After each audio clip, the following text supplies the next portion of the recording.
Thrissur കൂർക്കഞ്ചേരിയിലുള്ള national computer അക്കാദമിയുടെ director Haji PU Abdul റഹ്മാനാണ് ഇന്ന് നമ്മുടെ അതിഥിയായി എത്തിയിരിക്കുന്നത്. അദ്ദേഹത്തിന് മറ്റൊരു കൗതുകം കൂടിയുള്ളത്, ഒരു കലണ്ടർ പ്രോഗ്രാം അദ്ദേഹം ചെയ്തിട്ടുണ്ട്. അത് ഭാവിയിൽ ഗിന്നസ് ബുക്ക് റെക്കോർഡാകാൻ പോകുന്നു. അതിനുവേണ്ടിയുള്ള ശ്രമത്തിലാണ് അദ്ദേഹം ഇപ്പോൾ. ആ കലണ്ടർ പ്രോഗ്രാമിനെ കുറിച്ച്, അതിൻ്റെ വിശദ വിവരങ്ങളെക്കുറിച്ചൊക്കെ നമുക്ക് അദ്ദേഹമായിട്ട് സംവദിക്കാം. സാറിന് സുപ്രഭാതം പരിപാടിയിലേക്ക് സ്വാഗതം. എന്താണ് പുതിയ കലണ്ടർ പ്രോഗ്രാം എന്ന് പറഞ്ഞത്? നിലവിലുള്ള പ്രോഗ്രാമിന് അതേപടിക്ക് അതിൽ നിന്ന് കിട്ടാവുന്ന ഡാറ്റകൾ കളക്ട് ചെയ്ത് കമ്പ്യൂട്ടറിലേക്ക് ഫീഡ് ചെയ്തതിന് ശേഷം ആ പ്രോഗ്രാം ഫോർവേഡ് ആൻഡ് റിവേഴ്സ് ഓടിക്കാവുന്ന അവസ്ഥയിലേക്ക് ആ പ്രോഗ്രാമിന് എന്താണ് പ്രോഗ്രാം? എന്താണ് നമ്മൾ ആവശ്യപ്പെടുന്ന കൊല്ലത്തെ കലണ്ടർ വരും വിത്തിൻ 1 മിനിറ്റ്. ശരി, ഏത് കൊല്ലത്തെ വേണമെങ്കിലും ചെയ്യിക്കാം. എത്ര വർഷം പുറകോട്ടും എത്ര വർഷം മുന്നോട്ടും? അത് 2000 വർഷം വരെ പുറകോട്ടും മുന്നോട്ട് 25 ലക്ഷം വർഷം വരെ. 25 ലക്ഷം വർഷം വരെ. അയ്യോ, അപ്പോ നിലവിലുള്ള പ്രോഗ്രാമുകളെ ഇതിനകത്താക്കി എന്ന് പറഞ്ഞു. എന്തായിരുന്നു നിലവിലുള്ള പ്രോഗ്രാംസ്? ഇപ്പോൾ കമ്പ്യൂട്ടറിൽ അവൈലബിൾ ആയിട്ടുള്ള പ്രോഗ്രാം 1980 മുതൽ 2099 വരെ മാത്രം പാസ് ചെയ്യുന്ന സിസ്റ്റം കലണ്ടറാണ്. അതിന് പുറമെ നമ്മൾ കൃത്യമായിട്ടുള്ള പ്രോഗ്രാംസ് കുറച്ച് ഹ്രസ്വകാലത്തേക്ക് 10-50 കൊല്ലത്തേക്ക് പ്രിന്റ് ചെയ്യുന്ന പ്രോഗ്രാംസേ കാണാൻ കഴിഞ്ഞിട്ടുള്ളൂ. അപ്പോൾ അതിനേക്കാൾ അഡ്വാൻസ് ആയിട്ട് ഒരു പ്രോഗ്രാം പ്രിപ്പയർ ചെയ്യണമെന്നുള്ള ഉദ്ദേശത്തിൽ ആണ് ഈ ശ്രമം നടന്നത്. അതിൻ്റെ ഔട്ട്പുട്ടാണ് നമ്മൾ കാണുന്നത്. അപ്പോൾ സാറ് ഇങ്ങനെ 25 ലക്ഷം വർഷം വരെ മുമ്പോട്ടും 2000 വർഷം വരെ പുറന്നോട്ടുമുള്ള ഏത് വർഷത്തെ ഏത് ദിവസം ചോദിച്ചാലും പറയും അല്ലേ? അത് കമ്പ്യൂട്ടർ പ്രോഗ്രാം അല്ലല്ലോ, അത് പറയാം. പക്ഷെ അങ്ങനെ പറയുന്നത് കാൽക്കുലേറ്ററിന്റെ കപ്പാസിറ്റി അനുസരിച്ചിരിക്കും. ഇപ്പൊ ഇതൊരു 8 ഡിജിറ്റ് കാൽക്കുലേറ്റർ ആണെങ്കിൽ നമുക്കിതിൽ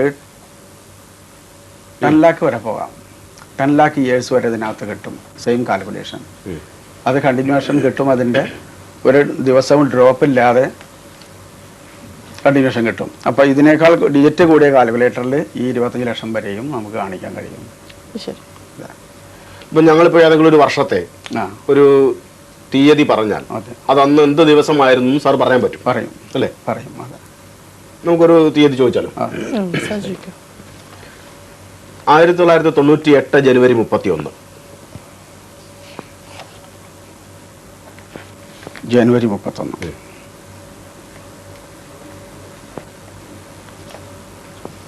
സാറിനത് കണ്ടുപിടിക്കാൻ പ്രത്യേകം ഫോർമുല ഉണ്ടെന്ന് തോന്നുന്നു അല്ലേ?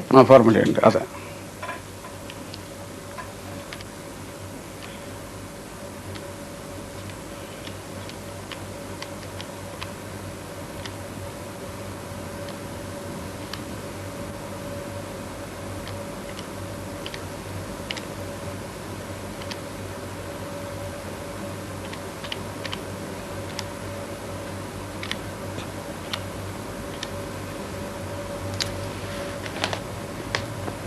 ഒന്ന് സാറ്റർഡേ ആയിട്ട് വരുന്നു ആണല്ലേ? കലണ്ടറിൽ നമുക്കത് ചെക്ക് ചെയ്യാം അല്ലേ?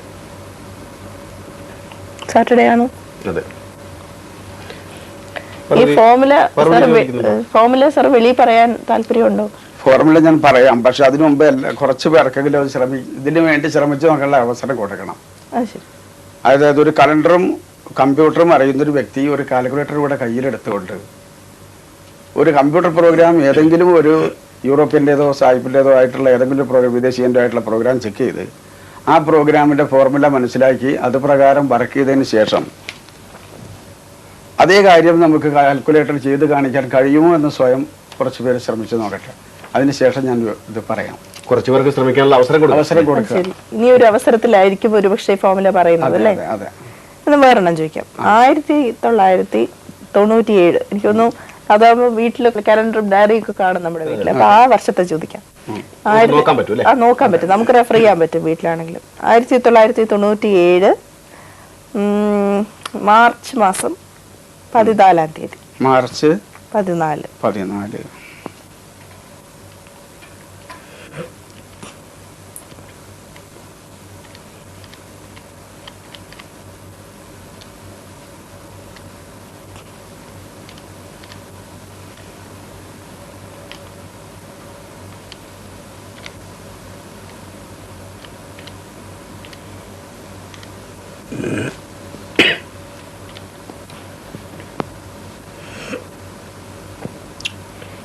ഫ്രൈഡേ ആയിട്ടാണ് കാണുന്നത്.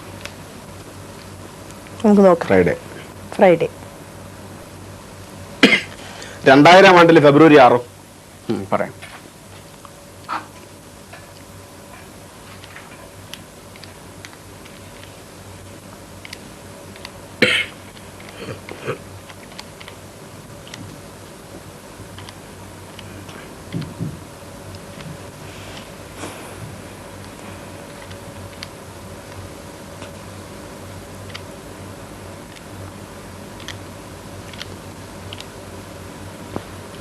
സൺഡേ ആയിട്ട് കാണുന്നു. സൺഡേ ആണ്. ജ്യോതിഷം പഠിക്കുന്നവർക്ക് ഈ ഫോമുല കൊണ്ട് വളരെ പ്രയോജനം ഉണ്ടാവും തോന്നുന്നല്ലേ? ജ്യോതിഷം പഴയ കലണ്ടറൊക്കെ തപ്പിയെടുക്കേണ്ട കാര്യം വന്നാലും ദിവസങ്ങൾ തപ്പിയെടുക്കേണ്ട കാര്യം വന്നാലും ഇത് ഉപയോഗിക്കാം. വളരെ അതെ, കൃത്യമായി എന്നൊക്കെ പറയാം. പഞ്ചാംഗത്തിലൊന്നും അന്വേഷിച്ച് പോകേണ്ട കാര്യമില്ല. ഇത് മലയാള മാസത്തിൽ ഉപയോഗിക്കാമോ സാറിന്റെ ഈ ഒരു പുതിയ? മലയാള മാസത്തിൽ ഒരു പ്രശ്നമുള്ളത് നമ്പർ ഓഫ് ഡേയ്സിന്റെ മന്ത് കറക്റ്റ് അല്ല. പലതും വേരിയേഷൻ 32 വരുന്ന മാസങ്ങളുണ്ട്. അതാണ് പ്രശ്നമുള്ളത്. ഇത് ഫിക്സഡ് ആണ്. ഇത് വെച്ച് നമുക്ക് എന്തും ചെയ്യാം, മറ്റേ പോകാനാണ്. അതുപോലെ ഞങ്ങളുടെ ഇസ്ലാമിക് കലണ്ടർ അത് തന്നെയാണ് സംഭവിച്ചിട്ടുള്ളത്. മാറ്റം വരുന്നു. ആ വേരിയേഷൻ ശരിയാവുന്നില്ല. അപ്പൊ നമുക്ക് ഫിക്സഡ് ആയിട്ട് വെച്ചുകൊണ്ട് നമുക്ക് ഒരു കാര്യം ചെയ്യാനാവുന്നില്ല അതിൽ. അല്ല സാർ, ഞാനൊരു കാര്യം ചോദിച്ചോട്ടെ. നമുക്കിത് എന്താ ഇതിന്റെ അത്യാവശ്യം? ഒരു ദിവസത്തിൽ ഇപ്പൊ വാസ്കോഡ് ഗാമ കേരളത്തിൽ വന്ന ഡേറ്റ് അറിയാം. അത് ഏത് ബുധനാഴ്ചയാണോ വ്യാഴാഴ്ചയാണോ നമുക്ക് എന്താ പ്രയോജനമുണ്ട്? അതെ അതെ. ചരിത്രത്തില് പ്രത്യേകിച്ച് 1815 കൂടിയാണ് ഇന്ത്യയിൽ ഈ ചരിത്ര ഗവേഷണവും പൂർവ്വകാല ചരിത്രവും എഴുതാൻ തുടങ്ങിയത്. അപ്പോൾ പൂർവ്വകാല ചരിത്രം 1815 ശേഷം എഴുതുമ്പോൾ മില്യനിയേഴ്സ് BC മനുഷ്യനുണ്ടായിരുന്നു എന്ന് ചരിത്രത്തിൽ രേഖപ്പെടുത്തിയിട്ടുണ്ട്. പക്ഷേ ഈ കാര്യങ്ങളൊന്നും യഥാർത്ഥത്തിൽ മുഴുവൻ ശരിയായിരുന്നില്ല എന്നാണ് കണക്കാക്കേണ്ടത്. അപ്പോൾ 1/1 മുതൽ ഈ കാലഘട്ടം വരെയുള്ള ഇടയ്ക്ക് പല ഡേറ്റുകളും ഇന്ന ദിവസമായിരുന്നു, അല്ലെങ്കിൽ ഒരു കൊളംബസ് അമേരിക്ക കണ്ടുപിടിച്ച് ഇന്ന ദിവസമാണ് എന്നൊക്കെ പറഞ്ഞുകൊണ്ട് ചരിത്രത്തിലേക്ക് ചില മിസ്റ്റേക്കുകൾ എഴുതി വെച്ചിട്ടുണ്ട്. അത് മിസ്റ്റേക്ക് ആണെന്ന് ഇതുകൊണ്ട് പിന്നാക്കം പോയാൽ ചെക്ക് ചെയ്ത് നമുക്ക് മനസ്സിലാവുന്നുണ്ട്. ശരി. മറ്റു നമുക്ക് യഥാർത്ഥത്തിൽ ഇങ്ങനെ ഒരു സൗകര്യം ഇല്ല എന്നുണ്ടെങ്കിൽ ആ മിസ്റ്റേക്ക് നമ്മൾ മനസ്സിലാക്കി പോവുക ചെയ്യുന്നത്. അങ്ങനെ ഇപ്പോൾ ബൈബിളിലോ ഖുറാനിലോ ഒക്കെ പറയുന്ന ചരിത്ര സംഭവങ്ങൾ ഏത് ദിവസമായിരുന്നു, ഏത് തീയതി ആയിരുന്നു എന്നൊക്കെ അന്വേഷിച്ച് പിടിക്കാൻ പറ്റില്ലേ? പറ്റണം. ഇതിപ്പോ പുറകോട്ട് ഇപ്പോൾ ഡേ പറഞ്ഞാൽ ഇത്ര ഏതെങ്കിലും ഒരു വർഷത്തെ ഡേ പറഞ്ഞാൽ അത് ഏത് മാസത്തിലെ ഒരു മാസത്തിലെ ഇത്രാമത്തെ അവസാനത്തെ വെള്ളിയാഴ്ച ഡേറ്റ് ആണെന്ന് കണ്ടുപിടിക്കാൻ പറ്റില്ല. ഇപ്പൊ തിരിച്ചു അല്ലേ? യേശുവിനെ കുറിച്ച് തറച്ച് എന്താണെന്ന് കൃത്യമായിട്ട് വേണേൽ പറയാമല്ലോ. ശനിയാഴ്ച ഡേറ്റ് കാര്യം പറയുമ്പോഴേ കുറച്ചും കൂടെ പ്രശ്നങ്ങൾ വന്നിട്ടുണ്ട്. എന്താണ്? കഴിഞ്ഞ ഒരു മാസമായിട്ട് മാതൃഭൂമി തൃശ്ശൂർ പബ്ലിക്കേഷനിൽ ആക്ഷേപങ്ങൾ അഭിപ്രായം എന്നുള്ള വകുപ്പിൽ പങ്ക്തിയിൽ 1-1-0 എന്നൊരു കലണ്ടർ നിലവിലുണ്ടായിരുന്നു എന്നൊരു കക്ഷി വാദിക്കുന്നു. 1-1-0 എന്നൊരു കലണ്ടറായിരുന്നായിട്ട് കക്ഷി വാദിക്കുന്നുണ്ട്. അപ്പോൾ 1-1-0 കലണ്ടർ ഉണ്ടായിരുന്നതായിട്ട് ആ വാദിക്കുന്ന വ്യക്തിയോട് കൂടെ ചേരാൻ മറ്റൊരു വ്യക്തി കൂടെ വന്നിട്ടുണ്ട്. ഈ ഒരു മാസത്തിനിടയ്ക്ക് 2 പേര് അതിനോട് യോജിക്കുന്നു, 2 പേര് വിയോജിക്കുന്നു. 1-1-1 കലണ്ടർ തുടങ്ങിയതെന്ന് പറയുന്ന വേറെ 2 പേരും വന്നിട്ടുണ്ട്. അപ്പൊ യഥാർത്ഥത്തിൽ 1-1-1 തുടങ്ങാൻ സാധ്യതയുള്ളൂ എന്ന് ഈ കണക്ക് പിന്നാക്കാൻ പോയാൽ മനസ്സിലാവും. എങ്ങനെ? എവരി 4th ഇയർ ഒരു ലീപ്പ് ഇയർ ആണ്. 1-1-0 കൊല്ലം തുടങ്ങിയിരുന്നെങ്കിൽ 1-1-0, 1-1-1, 1-1-2, 1-1-3 ഒരു കാരണവശാൽ ലീപ്പ് ഇയർ ആവുന്നില്ല. 4 കൊണ്ട് ഡിവൈഡ് ചെയ്ത് ശിഷ്ടം വരാത്തൊരു കൊല്ലമല്ല 3. അതുകൊണ്ട് അവിടെ ലീപ്പ് ഇയർ തെറ്റുന്നു. അവിടെ നിങ്ങളുടെ കാൽക്കുലേഷൻസ് എല്ലാം തെറ്റും. അതറിയാതെ ചിലർ ഇങ്ങനെയും പറഞ്ഞു കാണുന്നുണ്ട്. അപ്പോൾ 1-1-0 എന്നുള്ളൊരു കാലം ഉണ്ടായിരുന്നുവെങ്കിൽ അത് BC ആയിട്ട് കണക്കാക്കാനേ പറ്റുള്ളൂ. ഇനി വേറൊരു പ്രശ്നമായിട്ട് മുന്നോട്ട് വന്നിട്ടുള്ള ഒരു വ്യക്തി ക്രിസ്തു ക്രൂശിക്കപ്പെട്ടത് 29 പറയുന്നു. AD 29 ക്രൂശീകരണം നടന്നെന്ന് പറയുന്നു. അപ്പൊ AD തുടങ്ങുന്നത് എപ്പോഴാണെന്ന് നമുക്ക് ഇനിയും വ്യക്തമല്ല. ആഫ്റ്റർ ഡെത്ത് ഓഫ് ക്രൈസ്റ്റ് ക്രൂശിക്കലിന് ശേഷമല്ലേ നടക്കാനുള്ളൂ, ചാൻസ് ഉള്ളൂ. അപ്പൊ AD എന്ന തുടങ്ങിയെന്നുള്ള കാര്യത്തിൽ ഇനിയും സംശയമാണ്. അപ്പൊ ഞാൻ പിന്നോട്ട് പുറകോട്ട് പോവുകയാണെങ്കിൽ തന്നെയും ഒരു 1500 അപ്പുറം പോകുന്നത് ഇതുപോലത്തെ കാര്യങ്ങളിൽ ക്ലിയറായതിനു ശേഷം പോകാനാവുള്ളൂ. ശരി. AD 1 എന്നാ തുടങ്ങിയെന്ന് അതിനെപ്പറ്റി അറിയുന്ന വ്യക്തികൾ പ്രത്യേകിച്ച് AD എന്നാ തുടങ്ങി, അന്ന് എന്നാ ഡേ ആയിരുന്നു, അതാണ് അറിയാൻ പറ്റാത്ത. ഇപ്പോൾ അല്ല, അതിപ്പോ കണ്ടുപിടിക്കാൻ പറ്റില്ലേ? എനിക്ക് സൺഡേ ആണ്. കാരണം കൊല്ലത്തിന്റെ ആദ്യത്തെ കൊല്ലം, ഡേയുടെ ആദ്യത്തെ ദിവസം, പിന്നെ അത് സൺഡേ അല്ലേ തുടങ്ങാനുള്ളൂ. തിരിച്ച് കണക്കൂട്ടി പോയാലും അങ്ങനെയാണോ അങ്ങനെ കിട്ടുന്നത്? തന്നെ കിട്ടുള്ളൂ. പക്ഷെ ബുധനാഴ്ചയാണെന്ന് പറയുന്നവരുണ്ട്.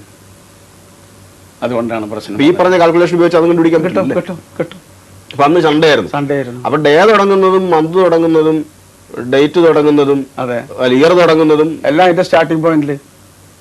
അത് സൺഡേ സ്റ്റാർട്ടിംഗ് പോയിന്റ് അല്ലാതെ ഒന്ന് വെള്ളിയാഴ്ച ആയിരിക്കും മുൻപ് വിളംബരം ചെയ്യാൻ പറ്റിയൊരു ഇൻഫർമേഷൻ ടെക്നോളജി ഒന്നും ഉണ്ടായിരുന്നില്ല. ഏതെങ്കിലും നാട്ടിൽ നിന്ന് പറഞ്ഞാൽ ലോകത്തിന്റെ മറ്റേ ഭാഗത്ത് എത്താവുന്ന ഇൻഫർമേഷൻ ടെക്നോളജി ഉണ്ടായിരുന്നില്ല. 1/1 കലണ്ടർ ഉണ്ടായിരുന്നു. ഉണ്ടാവണം, എന്നാലല്ലേ നമുക്ക് കണക്ക് ശരിയാവുള്ളൂ. പക്ഷെ കലണ്ടർ എന്ന് പറയുമ്പോൾ എന്തെങ്കിലും ഒരു ദിവസം അല്ലെങ്കിൽ തീയതിയൊക്കെ പറയുന്ന എന്തെങ്കിലും ഒരു സംവിധാനം ഉണ്ടായിരുന്നു കാണും. ഒരു പക്ഷേ കലണ്ടറിന്റെ പേരും ശനി എന്ന പേരും ഒന്നും ഉണ്ടായിരുന്നില്ലെന്ന് മാത്രം. അഥവാ നിലവിലുണ്ടായിരുന്നെങ്കിൽ തന്നെ ഇന്നത്തെ രൂപത്തിലുള്ള ഒരു കലണ്ടർ ആയിരുന്നിരിക്കില്ല. അല്ല, വ്യത്യാസം ഉണ്ടാവും. അത് ആ ഹിസ്റ്ററിയെ കുറിച്ച് സാർ പഠിച്ചിട്ടുണ്ടോ? ഇല്ല, മുഴുവൻ അറിയാൻ കഴിഞ്ഞിട്ടില്ല. അതിനെ പറ്റി ഒന്നും അവൈലബിൾ അല്ല. നമുക്ക് വാങ്ങിച്ചു വായിക്കാവുന്ന പുസ്തകങ്ങളൊന്നുമില്ല. ആദ്യ കാലങ്ങളിൽ സമയം നിശ്ചയിച്ചിരുന്ന രീതി അവരെങ്ങനെയാണ് ഇത് മനസ്സിലാക്കിയിരുന്നത് അതിനെ കുറിച്ച് അതിനെപ്പറ്റും പറയാൻ പറ്റുന്നില്ല. ദിവസങ്ങൾ 7 വരാനുള്ള കാരണത്തിനെ പറ്റി ഞാൻ സ്വയം ചിന്തിച്ച് മനസ്സിലാക്കിയ ഒരു വഴിയുണ്ട്. അതെന്താണ്? ഈ കലണ്ടർ ഉണ്ടായത് തന്നെ റോമാ സാമ്രാജ്യത്തിൽ നിന്നാണ്. അമേരിക്ക അന്ന് ശൂന്യമാണ്. അപ്പോ റോമാ സാമ്രാജ്യത്തിൽ നിന്ന് കലണ്ടർ ഉണ്ടായപ്പോൾ ആഴ്ചക്ക് 7 ദിവസം എന്നുള്ള ഫിക്സേഷൻ എങ്ങനെ സംഭവിച്ചു എന്നുള്ളതാണ് നമുക്ക് അറിയേണ്ടത്. അപ്പൊ അന്ന് നിലവിലുണ്ടായിരുന്ന, അന്ന് ബൈബിൾ നിലവിലില്ല. ക്രിസ്തുവിന്റെ മരണശേഷമാണ് ബൈബിൾ ശരിക്കും പ്രയോഗത്തിൽ വന്നിട്ടുള്ളത്. അപ്പോൾ അന്ന് ബൈബിളില്ല യഥാർത്ഥത്തിൽ. അപ്പോൾ എങ്കിലും അന്നൊരു ദൈവിക ഗ്രന്ഥം നിലവിലുണ്ടായിരുന്നു. അതൊരു പക്ഷേ യഹൂദന്മാരത് ഇസ്രായേലിയർ വിശ്വസിക്കുന്ന ഏതോ ഗ്രന്ഥമാണ്. പക്ഷേ ഈ ബൈബിൾ വന്നതിന് ശേഷവും അതുപോലെ തന്നെ ഖുറാൻ വന്നതിന് ശേഷവും രണ്ടിലും പറയുന്നുണ്ട്, പിന്നെ ദൈവം ഭൂമിയെയും സർവ്വചരാചരങ്ങളെയും സൃഷ്ടിച്ചത് 6 ദിവസം സമയം കൊണ്ടാണെന്ന് പറയുന്നുണ്ട്. ഒരു ദിവസം വിശ്രമം. ആ 6-1-7 എന്നുള്ള ദൈവത്തിന്റെ ആ പാർട്ട്, ആ ഫോർമുല ഇങ്ങോട്ട് അഡാപ്റ്റ് ചെയ്താണ് സംഭവിച്ചിട്ടുള്ളത്. അങ്ങനെ 6-1-7 ദിവസം ഫിക്സ് ചെയ്തു. പിന്നീട് അപ്പോൾ അത് 7 ദിവസം